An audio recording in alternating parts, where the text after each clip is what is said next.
방향에 대한 질의응답을 진행하겠습니다. 질문하실 기자님께서는 소속 언론사와 성명을 말씀해 주시고 마이크를 사용해 주시기 바랍니다. 아울러 질의하실 때는 질의 대상을 지정해 주시면 감사하겠습니다.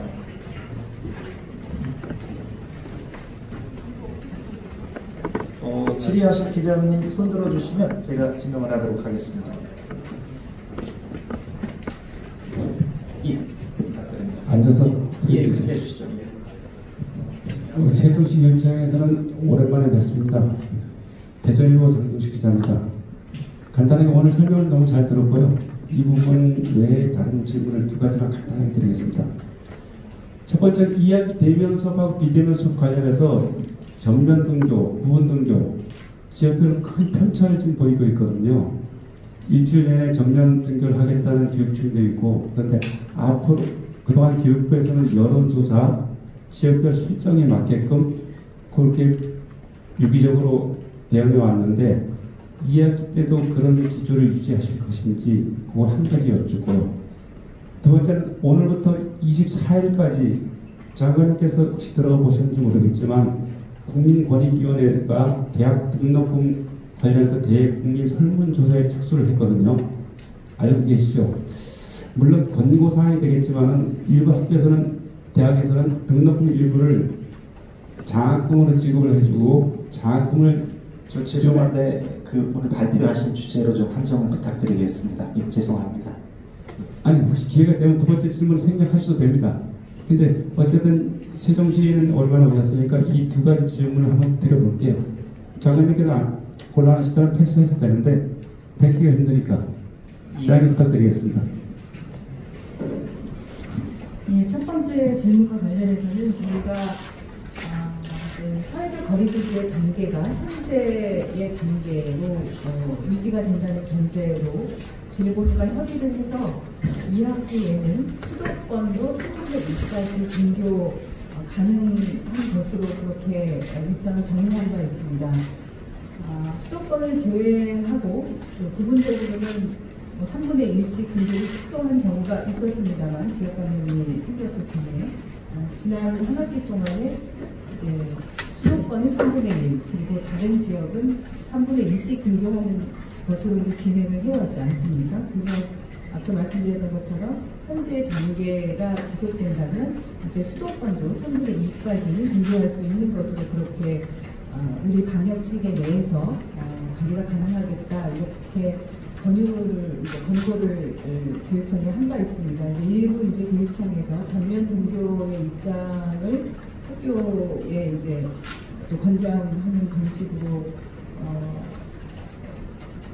이제 일부 교육청에서 그런 입장을 갖고 계시다고 해서 저희가 사실은 근데 이제 얼마나 어떻게 등교를 할 것인가의 문제는 실제로 질본과의 긴밀한 협의 속에서 우리의 위기 단계라든지 방역 관리 시스템이 가장 기본적으로 안정적으로 운영될 수 있는 선에서 이제 등교 수업을 결정을 해왔습니다. 지금까지도.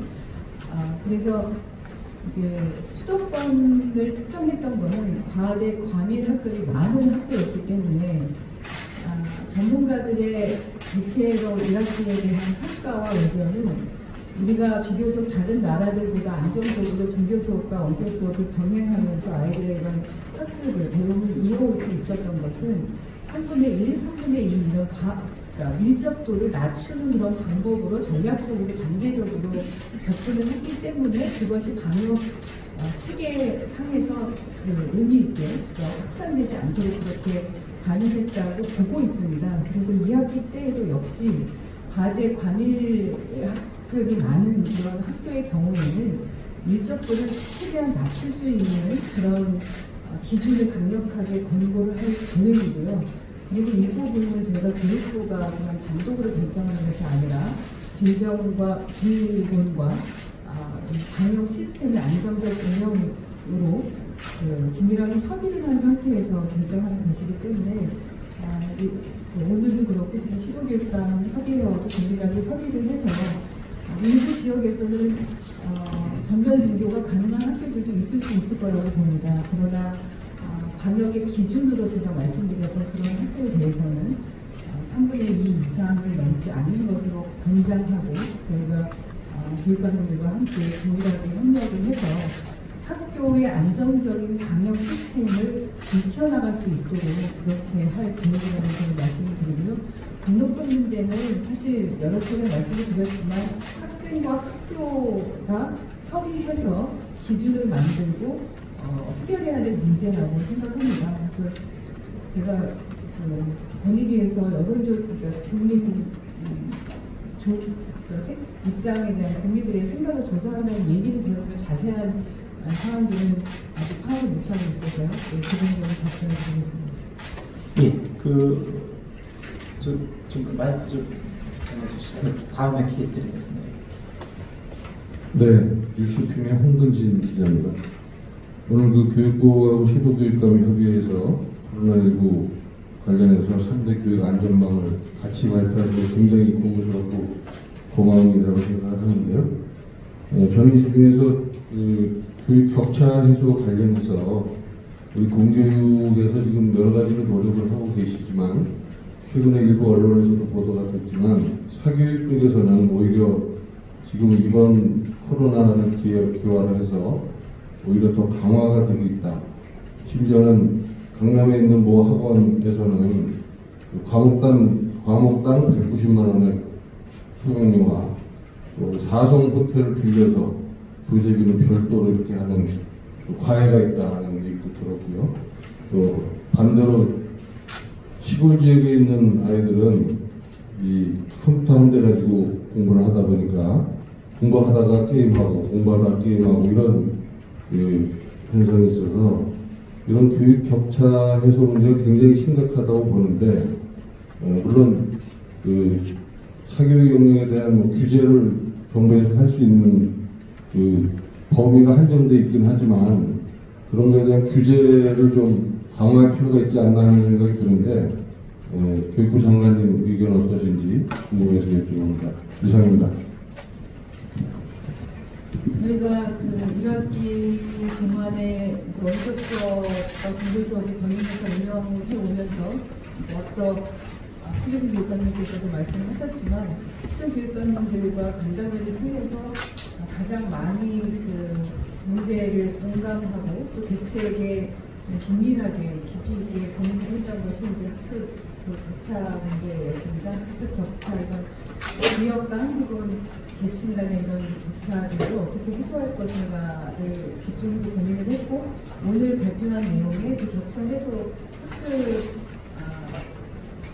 안전망에 대한 내용들이 포함이 되어 있습니다. 지금 질문 주신 일부 교육 학원이나 이런 문제들은 저희가 뭐 일일이 그 학원에 대한 어떤 대책을 말씀드리는 건 좀 아닌 것 같고 적어도 우리 아이들이 이러한 그 감염병 상황에서 제대로 학습 지원을 받지 못해서 생기는 기초학력의 문제라든가 격차 문제는 공교육 내에서 최대한 맞춤형 지원을 통해서 해결할 수 있도록 오늘 다양한 방법들을 학교 현장과 또 시도교육청과 협의해서 마련했다는 말씀을 드리고요.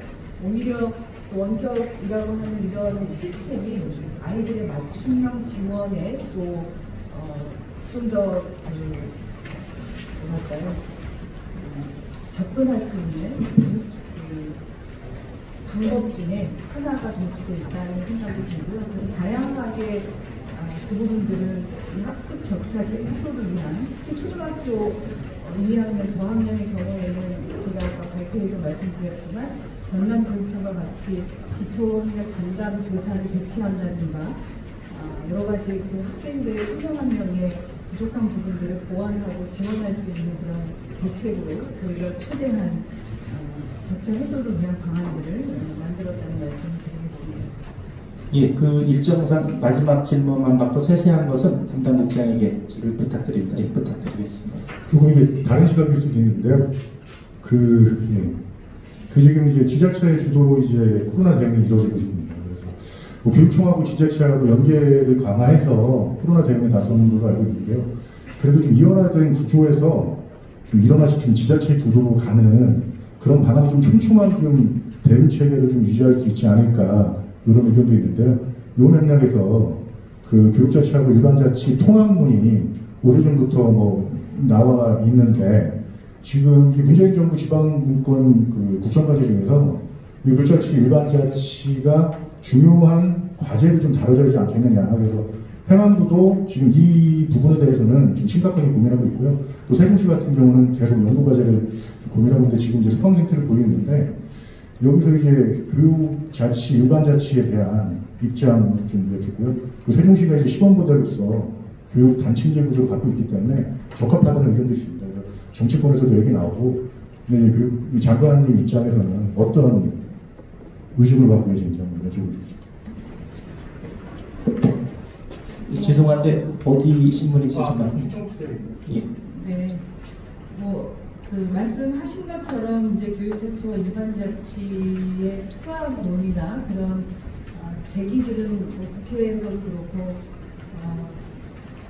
이제 여러 현장에서도 뭐 의견들이 있는 것으로는 알고 있습니다. 근데 저희가 지금 이 문제에 대해서 말씀드리기보다는 저는 코로나19에 대응하는 과정에서도 학교와 교육청과 지자체의 긴밀한 협력 체계가 실제로 학교의 방역이나 또 이런 학습 격차를 지원하는데 굉장히 그 긴밀한 협력 체계에서 긍정적인 효과들을 많이 성과들이 나타났기 때문에 2학기에도 그런 협력 체계들이 훨씬 더 강화될 필요가 있다고 보고 있고요. 그것은 이제 지역의 특성을 잘 살리고 그 지역에 또 아이들에게 맞는 맞춤형 그런 시스템들을 도입하고 지원할 수 있는 체계가 그렇게 협력 체계를 갖춰야지만 더 유의미할 거라고 보고 있기 때문에 그런 협력의 과정에서 이런 교육자치와 또 일반 행정자치의 통합이라든지 협력 문제라든지 이런 것들이 훨씬 더 좀 실질적으로 논의될 수 있지 않을까 그렇게 생각하고 있습니다. 예. 그 말씀은 그 통합론이 논의될 수 있다는 말씀이에요. 그걸 근접적으로 보시는 거예요. 그게 무슨 인위적으로 그거를 주제를 그러니까 논의를 하자 말자의 문제가 아니고요. 실제로 학교 현장에서 코로나19의 위기를 대응하는 과정에서 그런 협력이 훨씬 더 필요하다는 필요성에 대한 공감도가 높아졌다고 보고 있고요.